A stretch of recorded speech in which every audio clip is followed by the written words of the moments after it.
OPD परवा एका 5 वर्षाच्या मुलाला घेऊन त्याचे आईबाबा आले.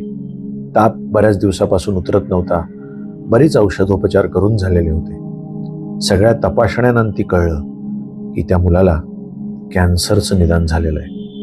अशा वेळी डॉक्टर म्हणून आपण सुद्धा गलबलून जातो. माझ्याच मुलाला असं का झालं, या प्रश्नाचं उत्तर अत्यंत जटिल असतं. खरं पाहिलं तर आई वडील म्हणून त्यांचाही काही दोष नसतो आणि मुलाचा तर अजिबातच नसतो. आजूबाजूचं पर्यावरण हे ढासळत चाललंय.